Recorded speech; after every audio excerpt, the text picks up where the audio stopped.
Bonjour, shalom, shalom, j'espère que vous allez bien. Nous aussi, nous allons bien par la grâce du Très-Haut. Moi, c'est René Ramos. Alors, je suis là devant vous pour vous parler encore ce matin. Ça va demander que vous ayez un peu de l'attention et que vous ayez aussi les oreilles spirituelles pour écouter ce que nous voulons partager ce matin. Merci parce que vous êtes encore vivants, que Dieu nous a fait grâce de voir encore ces vidéos. N'hésitez pas à liker, n'hésitez pas à partager avec toute personne qui a besoin de l'orientation du Saint-Esprit pour prendre une décision pour sa vie. Alors, Dieu vous bénisse abondamment. Alors, j'aimerais bien juste que ce matin, nous parlons de ce qui est le plus important. Notre thème d'aujourd'hui, c'est matin et l'homme et ce qu'il pense et ce qu'il parle. Alors, écoutez-moi. Je vais vous raconter une histoire de Jésus-Christ qui est en train de marcher avec ses disciples. Jésus marchait avec ses disciples un jour. Il y eut faim.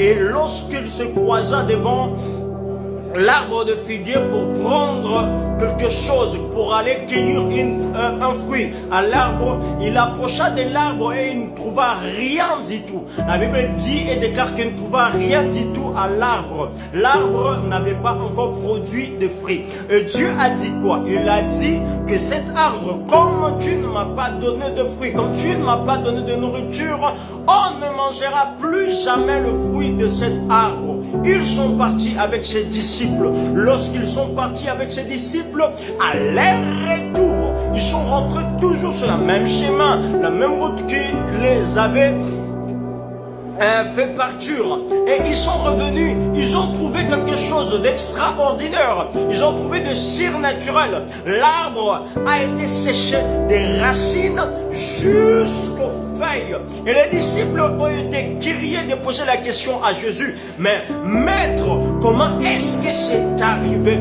Dieu les a dit, si vous avez la foi comme la graine de moutarde, vous pouvez ordonner à cette montagne de quitter là où elle est, aller se jeter dans la mer. Père, laissez-moi vous dire ceci, que dans nos vies, comme nous sommes en train de vivre maintenant, nous avons tous le choix. Les Écritures du Seigneur disent ceci, que l'homme est esclave de celui qui l'a triomphé. Alors j'aimerais bien aussi te poser la question ce matin. Qui est celui qui t'a triomphé? Si c'est Dieu, ça se saura par ses œuvres. Et si c'est le diable et si c'est le monde, ça se saura aussi par ses œuvres. Laissez-moi vous dire ceci, que Dieu respecte la souveraineté de la personne et le diable aussi respecte la souveraineté de la personne.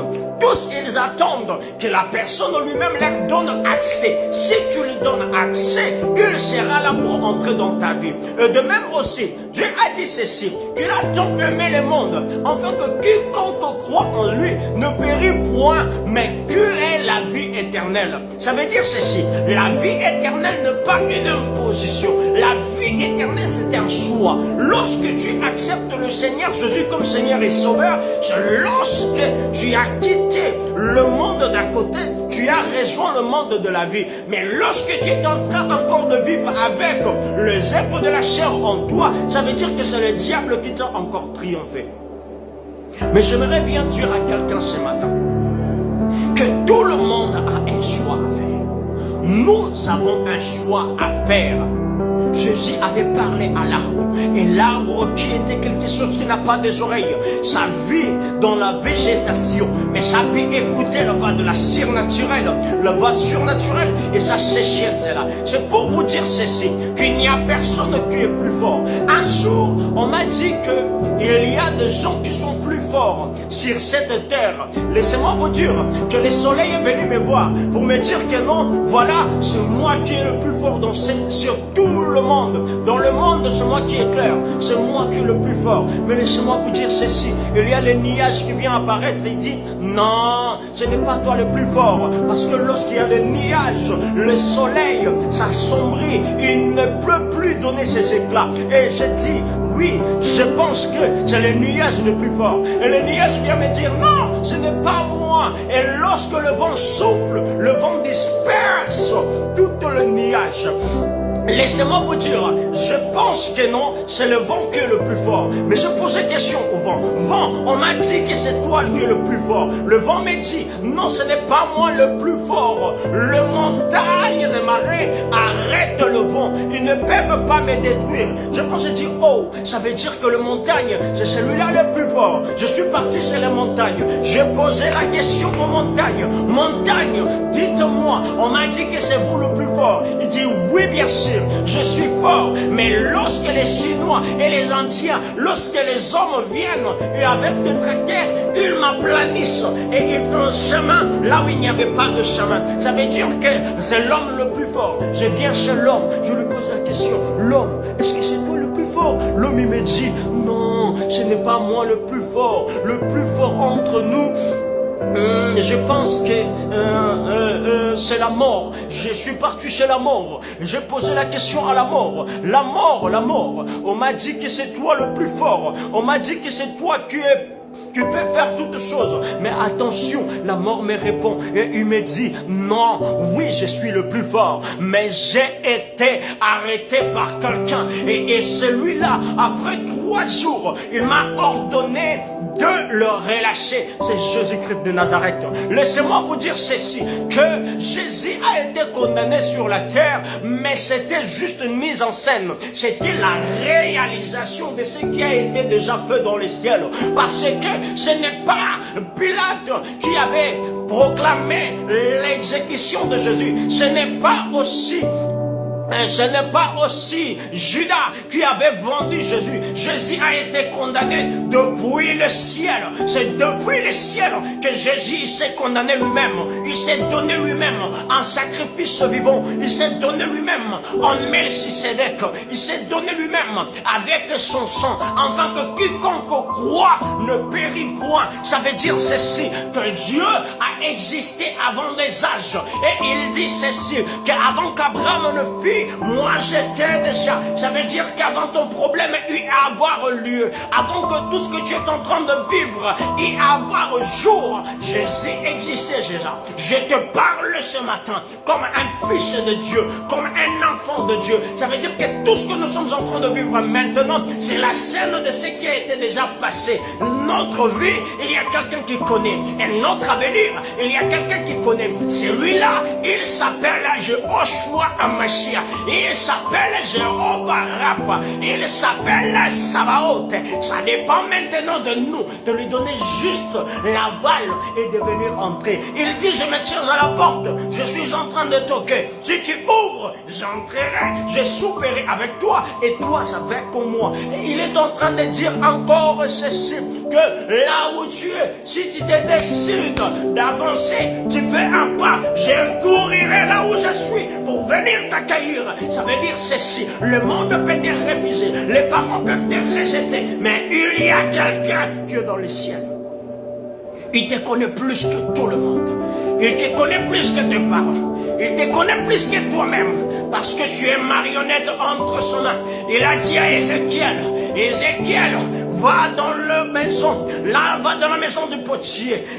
Ézéchiel est parti dans la maison du potier. Il a regardé le potier avec l'argile. Il fait une assiette. Et après, il fera cela. Il fait la cuillère. Il fera cela. Il fait la tasse. Il fera cela. Et dit à Ézéchiel, Ézéchiel, regarde, si le potier a le pouvoir de faire ce qu'il veut avec l'argile, alors moi qui a formé l'homme à mon image, qu'est-ce que je peux faire de l'homme? Ça veut dire ceci, nous n'avons pas de décision à prendre, mais nous n'avons qu'à inviter le ciel. Là où tes pensées prennent fin, Dieu est capable de faire quelque chose. Là où le monde te condamne, il y a quelqu'un qui ne peut pas te condamner. C'est Jésus-Christ de Nazareth. Maranatha, il revient bientôt. Il dit, je suis là, la force qui libère. Lorsqu'il veut venir, il vient comme un agneau. Mais lorsqu'il vient se battre, il vient comme le lion de la tribu de Juda. C'est lui qui fait les choses que les hommes ne peuvent pas faire. Lorsqu'il parle, le monde des ténèbres est enfermé. Laissez-moi vous dire ce matin que Jésus est capable. Il est capable de faire ce que les hommes ne peuvent pas faire. Si tu crois que Jésus est capable de faire quelque chose pour toi, tu dois d'abord accepter et faire un choix de le laisser te guider. Je sais que c'est difficile, mais j'aimerais bien que le ciel soit ouvert. Que le ciel soit ouvert. J'aimerais bien prier avec toi ce matin. Concentre-toi et dis-toi que Dieu le maître. Dis-toi que tu dois aller là où l'équipe gagne toujours. C'est d'être avec Jésus.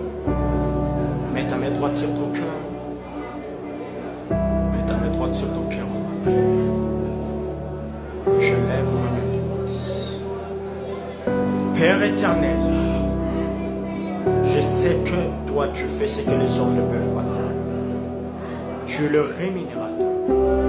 Tu es le libérateur.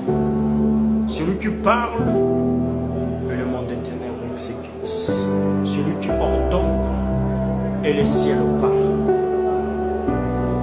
Toi qui es le maître, parle maintenant ce matin à ton peuple. Libère maintenant ton onction, Père éternel de Dieu. Et que tu sois le seul des Seigneur. Et que tu sois le seul Seigneur. Je prie pour quelqu'un qui est dans la faiblesse. Je prie pour quelqu'un qui a la maladie. Je prie pour quelqu'un qu'on a déclaré la maladie incurable. Je prie pour quelqu'un qui a un cancer. Je prie pour celui qui a un problème de travail. Je prie pour celui qui a un problème de blocage des finances. Maintenant, au nom de Jésus-Christ, qui modifie les ADN, qui modifie le problème, qui prie pour celui qui est anémique. Le nom de Jésus-Christ n'a pas de frontières. Reçois l'onction. Reçois l'onction. Reçois la liberté. Reçois la liberté. Au nom tout-puissant de Jésus-Christ. J'ai ainsi prié. J'ai ainsi prié. Reçois la liberté. Reçois l'onction. Reçois la puissance. Que ça te localise. Au nom tout-puissant de Jésus-Christ. Là où il y avait des réclamations de ta famille, j'impose le nom de Jésus. J'impose la marque de Jésus-Christ. J'impose les crises. J'impose l'équipe qui gagne. Au nom tout-puissant de Jésus. Là où il y avait la maladie. Là où il y avait de l'imitation. Que Jésus détend tes limites. Dieu vous bénisse abondamment. C'était René Restamo Sangombobois. Dieu vous bénisse. J'aimerais bien que vous partagez cette vidéo avec quelqu'un qui en a besoin. Amen.